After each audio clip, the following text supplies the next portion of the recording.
നമസ്കാരം. G K റൗണ്ടപ്പിൽ ഇന്നത്തെ ക്ലാസ്സിൽ നമ്മൾ പഠിക്കുന്നത് റിട്ടുകളെ കുറിച്ചാണ്. PSC പുതുതായിട്ട് പുറത്തിറക്കിയ 10th ലെവൽ പ്രിലിംസ് പരീക്ഷയ്ക്കുള്ള സിലബസിൽ മൗലിക അവകാശങ്ങൾ, മൗലിക കടമകൾ, ഇത് രണ്ടും ആണ് ഭരണഘടനയുടെ ഭാഗത്ത് പറഞ്ഞിട്ടുള്ളത്. മൗലിക അവകാശങ്ങളുടെ ഭാഗമായി പഠിക്കേണ്ടതാണ് ഏത്? റിട്ടുകളെ കുറിച്ചും. അപ്പൊ ഇന്നത്തെ ക്ലാസ്സിൽ നമ്മൾ റിട്ടുകളെ കുറിച്ചാണ് പഠിക്കുന്നത്. ഒരു കാര്യം പ്രത്യേകം പറയാം, ഇത് PSCയുടെ 10th ലെവൽ പ്രിലിംസ് പരീക്ഷയ്ക്ക് മാത്രമായിട്ടുള്ള ഒരു ക്ലാസ് ആണ്. +2 ലെവലിലോ ഡിഗ്രി ലെവലിലോ പരീക്ഷ എഴുതുന്നവർ ഇതിന് അല്പം മേളിൽ പഠിക്കേണ്ടതായിട്ട് വരും. അതുമായി ബന്ധപ്പെട്ട ഒരു ക്ലാസ് നേരത്തെ ചെയ്തിട്ടുണ്ട്. അതിന്റെ ലിങ്ക് മുകളിൽ കൊടുത്തിരിക്കാം. ഞാൻ അജിത് സുമേരു. ഏവർക്കും ആസ്ഥ അക്കാഡമിയുടെ യൂട്യൂബ് ചാനലിലേക്ക് സ്വാഗതം.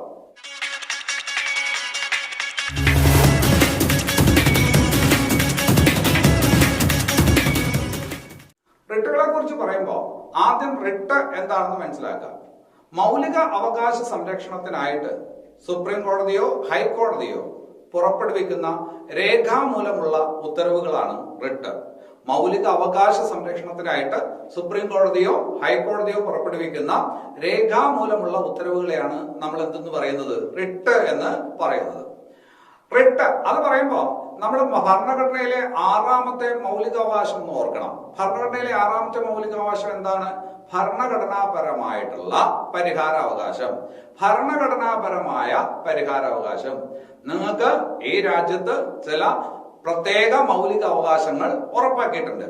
ആ മൗലികാവകാശങ്ങൾ നിങ്ങൾക്ക് എന്ത് ചെയ്യണം? ലഭിക്കണം.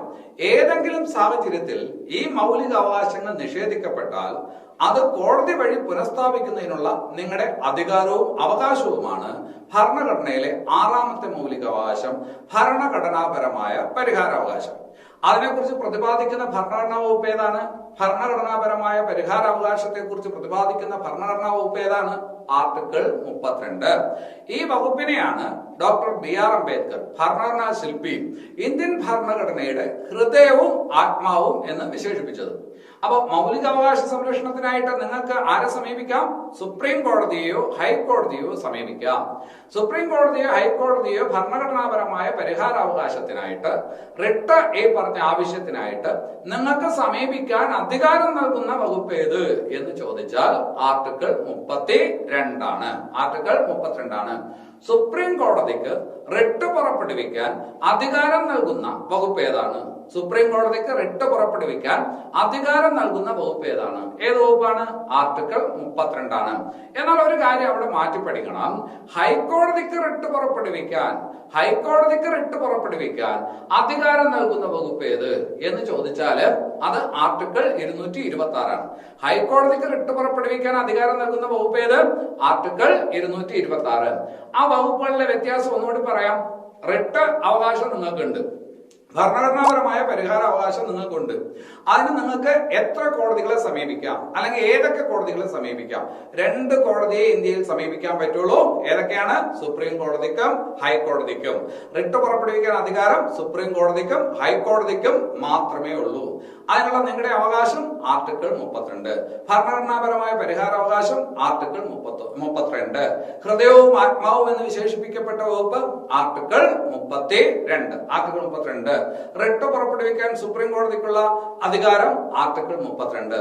എന്നാൽ റിട്ട് പുറപ്പെടുവിക്കാൻ ഹൈക്കോടതിക്കുള്ള അധികാരം ആർട്ടിക്കിൾ 226.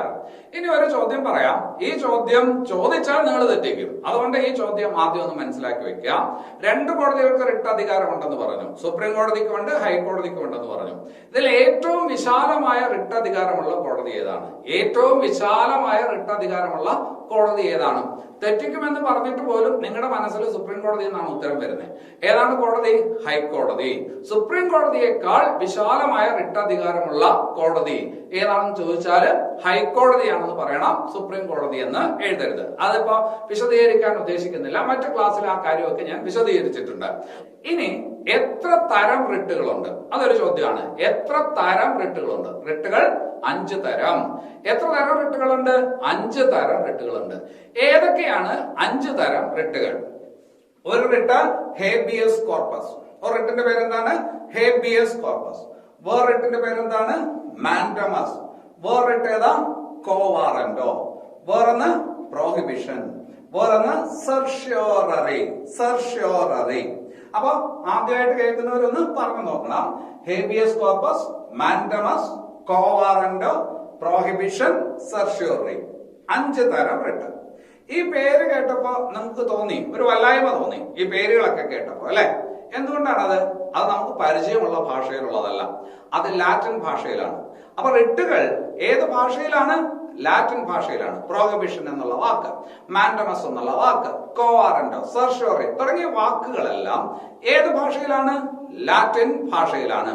പക്ഷെ അവിടെ ഒരു ചോദ്യമുള്ളത്, റിട്ട് എന്ന് പറയുന്ന ആശയം, റിട്ട് എന്ന് പറയുന്ന ആശയം ഇന്ത്യൻ നീതിന്യായ രംഗത്ത് അല്ലെങ്കിൽ ഇന്ത്യൻ നീതിന്യായ വ്യവസ്ഥയിലേക്ക് കടന്നു വരുന്നത് ഏത് രാജ്യത്ത് നിന്നാണ്?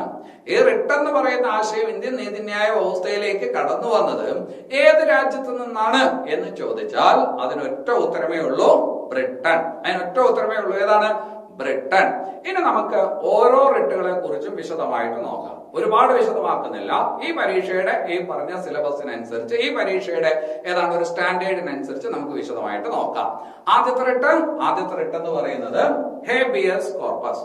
ആദ്യത്തെ റിട്ട് ഹേബിയസ് കോർപ്പസ്. അപ്പൊ ആദ്യത്തെ ചോദ്യം, ഹേബിയസ് കോർപ്പസ് എന്നുള്ള വാക്ക് ഏത് ഭാഷയിൽ നിന്നും? ലാറ്റിൻ. അതെല്ലാം നമ്മൾ പറഞ്ഞു കഴിഞ്ഞു, അല്ലെ?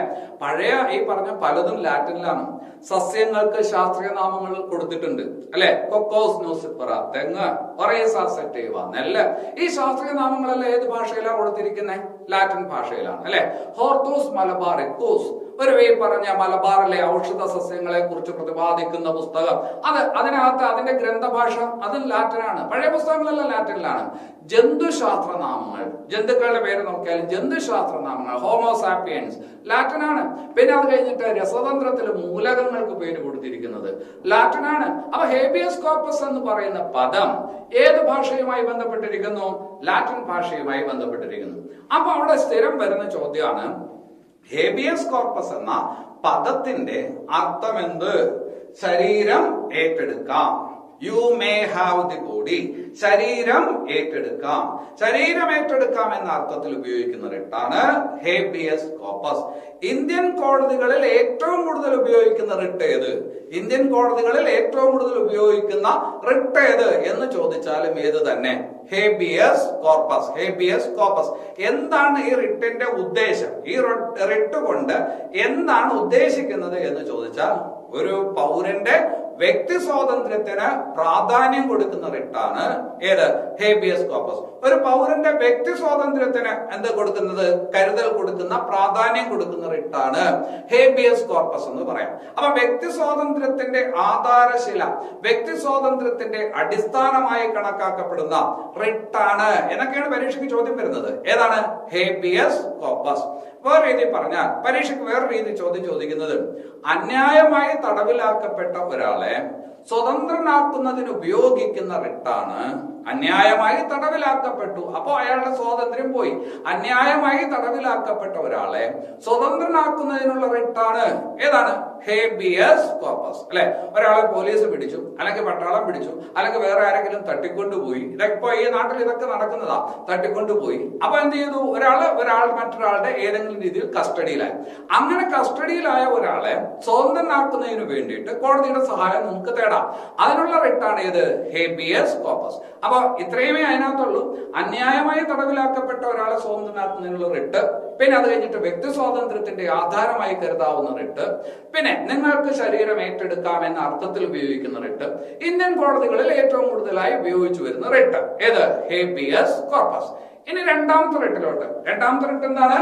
മാൻഡമസ്. മാൻഡമസ് ഇതാണ് റിട്ട്. മാൻഡമസ് ഒരു ആജ്ഞയാണ്. മാൻഡമസ് അതിന്റെ അർത്ഥം എന്താണ്? ഞാൻ കൽപ്പിക്കുന്നു. ചോദ്യം അത് തന്നെയാണ്. മാൻഡമസ് എന്ന ലാറ്റിൻ പദത്തിന്റെ അർത്ഥം, മാൻഡമസ് എന്ന വാക്കിന്റെ അർത്ഥം, ലാറ്റിൻ ഭാഷയിൽ മാൻഡമസ് ഉദ്ദേശിക്കുന്നത് ഞാൻ കൽപ്പിക്കുന്നു. ഞാൻ എന്ന് ഉദ്ദേശിക്കുന്നത് കോടതിയാണ്. ഞാൻ കൽപ്പിക്കുന്നു. ഞാൻ കൽപ്പിക്കുന്നു. ആരോട് കൽപ്പിക്കുന്നു? അതാണ് നമുക്ക് അതിനകത്ത് മനസ്സിലാക്കേണ്ടത്. നമുക്കൊരു ഭരണകൂടമുണ്ട്. ആ ഭരണകൂടത്തിന്റെ ഭാഗമായിട്ട് സർക്കാർ ഉദ്യോഗസ്ഥരുണ്ട്. അപ്പൊ നമുക്കൊരു സർക്കാരുണ്ട്, സർക്കാർ ഉദ്യോഗസ്ഥരുണ്ട്. ഈ സർക്കാരിനും സർക്കാർ ഉദ്യോഗസ്ഥർക്കും ചില നിശ്ചിതമായിട്ടുള്ള എന്തുണ്ട്? ധർമ്മമുണ്ട്, ഡ്യൂട്ടി ഉണ്ട്. ആ ഡ്യൂട്ടി എന്ത് ചെയ്യണം? അവര് പെർഫോം ചെയ്യണം. ആ ഡ്യൂട്ടി അവര് ചെയ്യണം. അപ്പൊ അവർ ആ ഡ്യൂട്ടി ചെയ്തില്ലെങ്കിൽ സർക്കാരോ സർക്കാർ ഉദ്യോഗസ്ഥരോ നമ്മുടെ കാര്യങ്ങളുമായി ബന്ധപ്പെട്ട് ഏതെങ്കിലും തരത്തിലൊരു ഡ്യൂട്ടി ചെയ്യാതിരുന്നാൽ അല്ലെങ്കിൽ ചെയ്യുന്നതിൽ മടി കാണിച്ചാൽ മനഃപൂർവ്വം അതെന്ത് ചെയ്യുന്നു, ഈ പറഞ്ഞ ഉഴപ്പിയാൽ അത് ചോദ്യം ചെയ്തുകൊണ്ട് നമ്മൾ കോടതിയെ സമീപിക്കുന്നു. കോടതി നമുക്ക് വേണ്ടിയിട്ട് എന്ത് ചെയ്യുന്നു, ആജ്ഞാപിക്കുന്നു. ആ റിട്ടാണ് ഏത്, മാൻഡമസ് അല്ലെ. ഇപ്പൊ ഉദാഹരണത്തിന് നമുക്ക് ഈ പറഞ്ഞ റേഷൻ കാർഡ് വേണം. റേഷൻ കാർഡിന് നമ്മൾ ഈ പറഞ്ഞ അപേക്ഷ എവിടെ കൊടുക്കും, സപ്ലൈ ഓഫീസർക്ക് കൊടുക്കും. അപ്പൊ എല്ലാ രേഖകളും കൊടുത്തു. ഇനി നമുക്ക് എന്ത് കിട്ടണം, റേഷൻ കാർഡ് കിട്ടണം. പക്ഷെ ഈ പറഞ്ഞ സർക്കാർ ഉദ്യോഗസ്ഥർ എന്ത് ചെയ്യുന്നില്ല, ശരിക്കും അത് ചെയ്യുന്നില്ല, ആ ജോലി ശരിയായ രീതിയിൽ എന്ത് ചെയ്യുന്നില്ല, നിർവഹിക്കുന്നില്ല. അങ്ങനെ ഒരു സാഹചര്യം വന്നാൽ നമുക്ക് പിന്നെ ആശ്രയം എന്താണ്, കോടതിയാണ്. അപ്പൊ സർക്കാരോ സർക്കാർ ഉദ്യോഗസ്ഥരോ ചെയ്യേണ്ട ജോലി ചെയ്തില്ലെങ്കിൽ, ചെയ്യാൻ മടി കാണിച്ചാൽ അത് ചെയ്യാൻ ആവശ്യപ്പെട്ടുകൊണ്ടുള്ള കോടതി ഉത്തരവാണ് ഏത്, ഈ പറഞ്ഞ മാൻഡമസ്. അപ്പൊ പെർഫോം ചെയ്യേണ്ട ഡ്യൂട്ടി അവർ ചെയ്യണം. അതിനു വേണ്ടിയിട്ട് നമ്മൾ ഉപയോഗിക്കുന്ന റിട്ടാണ് ഏത്, മാൻഡമസ്. കോടതി പുറപ്പെടുവിക്കുന്ന റിട്ടാണ് മാൻഡമസ്. അർത്ഥം എന്താണ്, ഞാൻ കൽപ്പിക്കുന്നു. ഇനി കൂടുതൽ അവിടെ വിശദീകരിക്കേണ്ടെന്ന് തോന്നുന്നു. ഇനി അത് കഴിഞ്ഞിട്ട് അടുത്തത് കോ വാറന്റോ. കോ വാറന്റോ ആ ചോദ്യത്തിലുണ്ട്. കോ വാറന്റോ വിത്ത് വാട്ട് അതോറിറ്റി, എന്ത് അധികാരത്തോടെ, എന്ത് അധികാരത്തോടെ. നേരത്തെ പറഞ്ഞതിന്റെ വേറൊരു വശമാണ്. സർക്കാരോ സർക്കാർ ഉദ്യോഗസ്ഥരോ ചെയ്യേണ്ട ജോലി ചെയ്യണം, അതിൽ ഉഴപ്പ് വരുത്തരുത്, ചെയ്യേണ്ട ജോലി ചെയ്യണം അല്ലെ. ഇവിടെ എന്താണ്, കോ വാറന്റോ, ചെയ്യാൻ പാടില്ലാത്തത് ചെയ്യാൻ പാടില്ല, ചെയ്യാൻ അധികാരമില്ലാത്തത് ചെയ്യാൻ പാടില്ല, ചെയ്യാൻ അധികാരമില്ലാത്തത് ചെയ്യാൻ പാടില്ല. പിന്നെ ഒരു സ്ഥാനത്തിരിക്കാൻ യോഗ്യത വേണം. ആ യോഗ്യത ഉള്ള ആള് മാത്രമേ അവിടെ ഇരിക്കാവൂ. യോഗ്യതയില്ലെങ്കിൽ ആ സ്ഥാനത്ത് ഇരിക്കരുത്. ഇപ്പൊ ഒരു സർവകലാശാലയുടെ വൈസ് ചാൻസലർ ആയിട്ട് ഒരാൾ ഇരിക്കുന്നു. ഒരു സർവകലാശാല, ഒരു യൂണിവേഴ്സിറ്റിയുടെ വൈസ് ചാൻസലർ ആയിട്ട് ഒരാൾ ഇരിക്കുന്നു. അയാൾക്ക് നിശ്ചിത യോഗ്യതകൾ വേണ്ടേ? യോഗ്യതയില്ലാത്ത ഒരാള് ആ സ്ഥാനത്തിരുന്നു. നമ്മൾ അത് ചോദ്യം ചെയ്യുന്നു. അതിനുപയോഗിക്കാവുന്ന റിട്ടാണ് ഏത്, കോ വാറന്റോ. എന്ത് യോഗ്യതയുടെ അടിസ്ഥാനത്തിൽ അവിടെ ഇരിക്കണേ, എന്ത് യോഗ്യതയുണ്ട് ആ സ്ഥാനത്തിരിക്കാൻ, അതാണ് കോ വാറന്റോ. ഇനി അത് കഴിഞ്ഞിട്ട് സർക്കാർ ഉദ്യോഗസ്ഥർ ചെയ്യാൻ പാടില്ലാത്ത ഒരു കാര്യം ചെയ്യുന്നു, ചെയ്യാൻ പാടില്ലാത്ത ഒരു കാര്യം ചെയ്യുന്നു. ഒരുപാട് ഉദാഹരണങ്ങളുണ്ട്. ചെയ്യാൻ പാടില്ലാത്ത ഒരു കാര്യം ചെയ്യുന്നു, ചെയ്താൽ അത് ചോദ്യം ചെയ്യുന്ന റിട്ടാണ് ഏത്, കോ വാറന്റോ. ചെയ്യാൻ അധികാരമുള്ളത് എന്ത് ചെയ്യണം, ചെയ്യണം, അല്ലെങ്കിൽ ചോദ്യം ചെയ്യും, മാൻഡമസ്. ചെയ്യാൻ പാടില്ലാത്തത് ചെയ്താല് അതും ചോദ്യം ചെയ്യും, അതേത്, കോ വാറന്റോ. പരസ്പരം ഒന്ന് ആലോചിച്ച് വെച്ചാൽ മതി, കോ വാറന്റോ. ഇനി അത് കഴിഞ്ഞിട്ട് രണ്ട് റിട്ട് കൂടിയുണ്ട്. ഏതാണ് ആ രണ്ട് റിട്ട്? ഒന്ന് പ്രോഹിബിഷൻ, വേറൊന്ന് സെർഷ്യൂറി. ഈ രണ്ട് റിട്ടും ആരുമായിട്ട് ബന്ധം? ഈ രണ്ട് റിട്ടും കോടതിയും തമ്മിലുള്ള കേസാണ്. കോടതിയും തമ്മിലുള്ള ഈ പറഞ്ഞ കാര്യങ്ങളാണ് പ്രോഹിബിഷനിലും സെർഷ്യൂറിലും വരുന്നത്. ഇവിടെ ഈ പറഞ്ഞ സർക്കാർ ഉദ്യോഗസ്ഥരുമായി ബന്ധപ്പെട്ട കാര്യം അല്ലെ, മാൻഡമസ്, കോ വാറന്റോ. സർക്കാർ ഉദ്യോഗസ്ഥരുമായിട്ട് ഒരു തരത്തിൽ അല്ലെങ്കിൽ മറ്റൊരു തരത്തിൽ ബന്ധപ്പെട്ടിരിക്കുന്ന റിട്ടാണ്. ഇത് പ്രൈവറ്റ് വ്യക്തികളുമായിട്ട് ബന്ധമില്ല. ഒരു പ്രൈവറ്റ് വ്യക്തിക്ക് ഈ പറഞ്ഞ റിട്ട് ബാധകമല്ല. അപ്പൊ മാൻഡമസ്, കോ വാറന്റോ, അത് നമുക്ക് മനസ്സിലായി. ഇനി അത് കഴിഞ്ഞിട്ട് പ്രോഹിബിഷൻ, സെർഷ്യൂറി. കോടതിയും തമ്മില്. പ്രോഹിബിഷൻ എന്ന് പറയുന്ന വാക്കിന് അർത്ഥം എന്താണ്? ടു സ്റ്റോപ്പ് എന്നാണ് അർത്ഥം. നിർത്തിവെക്കൂ, ടു സ്റ്റേ, നിൽക്കൂ എന്നൊക്കെയാണ് ഏതിന്റെ അർത്ഥം? പ്രോഹിബിഷൻ എന്നുള്ള വാക്കിന്റെ അർത്ഥം. തടയുന്നു എന്ന അർത്ഥത്തിൽ ഉപയോഗിക്കുന്ന റിട്ട്. തടയുന്നു എന്ന അർത്ഥത്തിൽ ഉപയോഗിക്കുന്ന റിട്ട്. ഇന്ത്യൻ കോടതികളിൽ സ്റ്റേ ഓർഡർ എന്നറിയപ്പെടുന്ന റിട്ടാണ്. സ്റ്റേ ഓർഡർ എന്നറിയപ്പെടുന്ന റിട്ട് ഏത് എന്ന് ചോദിച്ചാലും ഏത് തന്നെ, ഈ പറഞ്ഞ പ്രോഹിബിഷൻ ആണ്. അപ്പൊ സ്റ്റേ ഓർഡർ എന്ന് വിളിക്കപ്പെടുന്നത് പ്രോഹിബിഷൻ, സ്റ്റേ ഓർഡർ എന്ന് വിളിക്കപ്പെടുന്നത് പ്രോഹിബിഷൻ. എന്താണ് അതിന്റെ സാഹചര്യം? നേരത്തെ സർക്കാരിന്റെ കാര്യം പറഞ്ഞതുപോലെ കോടതികൾക്കും നിശ്ചിതമായിട്ടുള്ള അധികാര പരിധിയുണ്ട്. ഓരോ കോടതിയുടെയും അധികാര പരിധിയിൽ വരുന്ന കേസും കാര്യങ്ങളും ഉണ്ട്. അധികാര പരിധിക്ക് പുറത്തുള്ള ഒരു കാര്യം ഒരു കോടതിയും എന്ത് ചെയ്യാൻ പാടില്ല, ചെയ്യാൻ പാടില്ല അല്ലെ. ഒരു മുനിസിപ്പൽ കോടതിക്ക് അതിൻ്റെതായ അധികാരമുണ്ട്, ഒരു ജില്ലാ കോടതിക്ക് അതിൻ്റെതായ അധികാരമുണ്ട്, ഒരു ഹൈക്കോടതിക്ക് അതിൻ്റെതായ അധികാരമുണ്ട്. ആ അധികാര പരിധിയിൽ നിന്നുകൊണ്ട് വേണം എന്ത് ചെയ്യാൻ, കോടതികൾ പ്രവർത്തിക്കാൻ. ചില അവസരങ്ങളിൽ കോടതി അറിഞ്ഞോ അറിയാതെയോ ഈ അധികാര പരിധികൾ ലംഘിച്ച് പ്രവർത്തിക്കും. അങ്ങനെയുള്ള അവസരത്തിൽ ഈ പറഞ്ഞ കക്ഷികൾ അല്ലെങ്കിൽ ഈ പറഞ്ഞ അതുമായി ബന്ധപ്പെട്ട ആൾക്കാർ മേൽക്കോടതിയെ സമീപിക്കും. ഒരു കോടതി അതിന്റെ അധികാര പരിധി, ഭരണഘടനാപരമായിട്ട് ഉള്ള അതിന്റെ അധികാര പരിധി ലംഘിച്ചുകൊണ്ട് പ്രവർത്തിക്കുന്നു എന്ന് തോന്നിയാൽ അതുമായി ബന്ധപ്പെട്ട ആൾക്കാർ എന്ത് ചെയ്യും, മേൽക്കോടതിയെ സമീപിക്കും. അപ്പൊ മേൽക്കോടതിക്ക് അത് ബോധ്യപ്പെട്ടാൽ മേൽക്കോടതി എന്ത് ചെയ്യും, ആ കോടതിയുടെ പ്രവർത്തനത്തെ തടയും. ആ കോടതി ചിലപ്പോൾ ഒരു കേസ് കൈകാര്യം ചെയ്യുന്നതായിരിക്കും, തടയും. ആ കോടതിക്ക് അധികാരമില്ലാത്ത കേസായിരിക്കും, അധികാര പരിധിയിൽ വരാത്ത കേസായിരിക്കും, തടയും. അപ്പൊ അതിന്റെ പ്രവർത്തനങ്ങളെ തടഞ്ഞുകൊണ്ട് മേൽക്കോടതിയുടെ ഉത്തരവ്, അതാണ് ഏത്? പ്രോഹിബിഷൻ. മനസ്സിലാക്കാൻ ഒന്നുമില്ല. അധികാര പരിധി ലംഘിച്ചുകൊണ്ട് പ്രവർത്തിക്കുന്ന ഒരു കോടതിയെ മേൽക്കോടതി എന്ത് ചെയ്യുന്നു? തടയുന്നു. ഏത് റിട്ട്? പ്രോഹിബിഷൻ. ഇതിനകത്ത് വേറെ ഒരു കുഴപ്പമില്ലാത്ത ഈ പറയുന്ന നിഷ്കളങ്കമായ റിട്ടാണ്. അധികാര പരിധി ലംഘിച്ച് പ്രവർത്തിക്കുന്ന ഒരു കോടതിയെ മേൽക്കോടതി തടയുന്നു. അതാണ് ഏത്? പ്രോഹിബിഷൻ. അതേസമയം സെർഷ്യോറി വരുമ്പോ കുറച്ച് വളച്ചുകെട്ടുണ്ട്. സെർഷ്യോറി പറയുമ്പോൾ കുറച്ച് വളച്ചുകെട്ടുണ്ട്. എന്താ വളച്ചുകെട്ടെന്ന് പറഞ്ഞാല്, ഇവിടെ ഈ പറഞ്ഞ കേസിൽ ഒരു കോടതി അതിന്റെ അധികാര പരിധിയിൽ നിന്ന് തന്നെയാ പ്രവർത്തിക്കണേ. അതിന് അധികാരമുള്ള കാര്യം തന്നെയാ ചെയ്യുന്നത്. പക്ഷെ അത് ചെയ്യുന്നത് പക്ഷപാതിത്വപരമായിട്ടാണ്. നിയമങ്ങളെ ദുർവ്യാഖ്യാനം ചെയ്തുകൊണ്ടാണ്, നിയമങ്ങളെ കണ്ടില്ലെന്ന് നടിച്ചുകൊണ്ടാണ്, നിയമങ്ങളെ വളച്ചൊടിച്ചുകൊണ്ടാണ്. അധികാര പരിധിയിലുള്ള കാര്യം തന്നെ, പക്ഷെ നിയമങ്ങളെ വളച്ചൊടിച്ചുകൊണ്ടും പക്ഷപാതിത്വപരമായിട്ടും ബോധപൂർവം ഈ പറഞ്ഞ തെറ്റായ രീതികളിൽ പ്രവർത്തിക്കുകയും ഒരു വിധി പ്രസ്താവിക്കുകയും ചെയ്തു. അവിടെ വിധി പ്രസ്താവിച്ചില്ല, പ്രവർത്തനം തുടങ്ങിയപ്പോ തന്നെ ആളെന്ത് ചെയ്തു? മേൽക്കോടതി പോയി ഈ പറഞ്ഞ എന്ത് ചെയ്തു? അതിനെ തടഞ്ഞു. അല്ലെ? ഇവിടെ അങ്ങനെയല്ല. ഇവിടെ ഈ പറഞ്ഞ തെറ്റായ രീതിയിൽ പ്രവർത്തിക്കുന്നു, പക്ഷപാതപരമായ രീതിയിൽ പ്രവർത്തിക്കുന്നു, നിയമങ്ങളെ ദുർവ്യാഖ്യാനം ചെയ്യുന്നു, ബോധപൂർവം ഈ പറഞ്ഞ എന്ത് ചെയ്യുന്നു? ക്രമക്കേട് കാണിക്കുന്നു. അതുമായി ബന്ധപ്പെട്ട് ഒരു വിധി പ്രസ്താവിക്കുന്നു. അപ്പൊ അത് തെറ്റായ വിധി, ബോധപൂർവം ചെയ്ത വിധി. അങ്ങനെ ഉള്ള ഒരു സാഹചര്യത്തിൽ വിധി ഉണ്ടായിപ്പോയി. അപ്പൊ എന്ത് ചെയ്യും? അതിന്റെ പരാതിക്കാരെന്ത് ചെയ്യും? മേൽക്കോടതിയെ സമീപിക്കുകയും കാര്യം ഈ പറഞ്ഞ് അവതരിപ്പിക്കുകയും ചെയ്യുമ്പോ മേൽക്കോടതി എന്ത് ചെയ്യുമെന്ന് ചോദിച്ചാല്, ഈ കോടതി ഈ വിധിക്ക് വിധി ഉണ്ടാക്കുന്നതിന് കാരണമായിട്ടുള്ള തെളിവുകൾ എന്താണ്, കാരണങ്ങൾ എന്താണ് എന്ന് ഈ പറഞ്ഞ മേൽക്കോടതിയോട് ബോധ്യപ്പെടുത്താൻ ആവശ്യപ്പെടും. ഏതടിസ്ഥാനത്തിൽ, എന്തുകൊണ്ട് നിങ്ങൾ ഇങ്ങനെ ഒരു തീരുമാനത്തിലെത്തി എന്ന് മേൽക്കോടതി കീഴ്ക്കോടതിയോട് ആരായും. അതാണ് ഈ പറഞ്ഞ സെർഷ്യോറി എന്ന വാക്കിന്റെ അർത്ഥം. ടു ബി സർട്ടിഫൈഡ്, പരിശോധിക്കപ്പെടേണ്ടത്, സാക്ഷ്യപ്പെടുത്തേണ്ടത്. എന്തിന്റെ അടിസ്ഥാനത്തിൽ അങ്ങനെ ഒരു വിധി, എന്തടിസ്ഥാനത്തിലാണ് നിങ്ങൾ ഇങ്ങനെ ഒരു വിധി പുറപ്പെടുവിച്ചത് എന്ന് ചോദിക്കുന്ന ഈ പറഞ്ഞ റിട്ടാണ് ഏത്? സെർഷ്യോറി. പ്രോഹിബിഷനിൽ അതല്ല, അധികാര പരിധി ലംഘിച്ചു, അതുകൊണ്ട് തടഞ്ഞു. ഇവിടെ അധികാര പരിധിയിൽ തന്നെ, പക്ഷെ ഈ പറഞ്ഞ എന്ത് ചെയ്യുന്നു? മനഃപൂർവ്വം നിയമത്തെ ദുർവ്യാഖ്യാനം ചെയ്ത് വളച്ചൊടിച്ച് പ്രവർത്തിച്ചു വിധി ഉണ്ടാക്കി. അങ്ങനെയാണെങ്കിൽ ആ വിധി ഏത് അടിസ്ഥാനത്തിൽ ഉണ്ടാക്കി എന്ന് ചോദിച്ചുകൊണ്ട് അത് ശരിയാണെന്ന് ബോധ്യപ്പെട്ടാൽ, അതായത് ഈ പറഞ്ഞ വളച്ചൊടിക്കപ്പെട്ടോ ദുർവ്യാഖ്യാനം ചെയ്യപ്പെട്ടോ മനഃപൂർവ്വം ചെയ്തതാണ് എന്ന് മേൽക്കോടതിക്ക് ബോധ്യപ്പെട്ടാൽ ആ പറഞ്ഞ കോടതി വിധിയെ റദ്ദാക്കുകയും ചെയ്യുന്ന റിട്ടാണ് ഏത്? ഈ പറഞ്ഞ സെർഷ്യോറി. അപ്പൊ ഇങ്ങനെ 5 റിട്ട്. ഇതില് സെർഷ്യോറി ഞാൻ കുറച്ച് കൂടുതൽ പറയേണ്ടി വന്നു. അതുകൊണ്ട് തന്നെ ചോദ്യം ചോദിക്കുന്നതിനും അതിനൊത്തിരി ബുദ്ധിമുട്ടുണ്ട്. അതുകൊണ്ട് അതൊഴിച്ച് ബാക്കിയുള്ള ഈ പറഞ്ഞ റിട്ടുകളാണ് പരീക്ഷയ്ക്ക് എപ്പോഴും ആവർത്തിച്ച് ചോദിക്കുന്നത്.